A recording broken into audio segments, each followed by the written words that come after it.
back to the sort of extreme quantization. Now you just mentioned Kimi.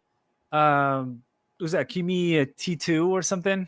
K2. K2. Wow. Okay. Yeah. Kimi. Like, it reminds me of Kimi Antonelli, F1 driver. Anyway, so Kimi is currently available at a 2-bit quantization from Unsloth team, which is kind of crazy. Like, you have fresh.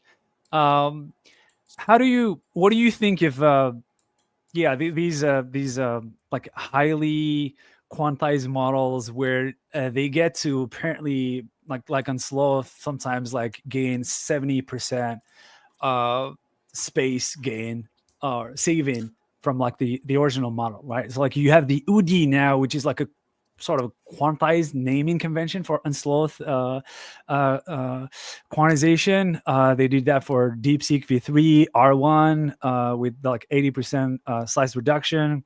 Sometimes 271 bits, sometimes 166, 158. Again, like this is like dynamic, right? Dynamic quantization. It's like you're not even sure it's like 1 everywhere, 2 everywhere. It's not like a half.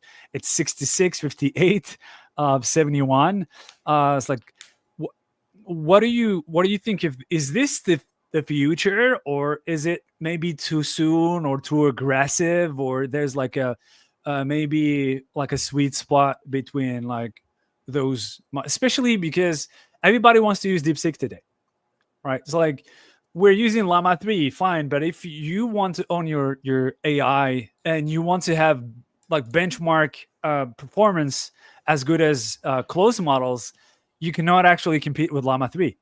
I mean, at least you cannot compete with 70B or something. Like you have to run something that is maybe more, like trained with more parameters, like a heavy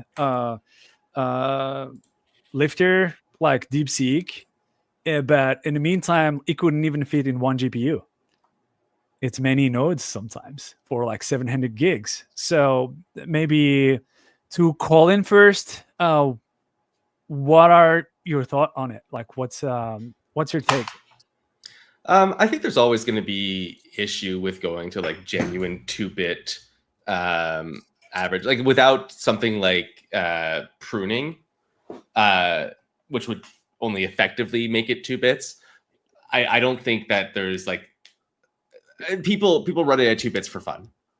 Like, yeah, it makes good outputs, but I think overall it's not reliable. Like forever, people asked to put out like these tiny quantizations, like 7B, like releasing the it's the IQ1M that I put out of 70. I don't even do with the 1S because I think that it just gets way too small. There's not much you can do to save the actual. Like it'll generate and it'll have some good generations once in a while, but overall it's just going to be too damaged to actually produce meaningful output at scale.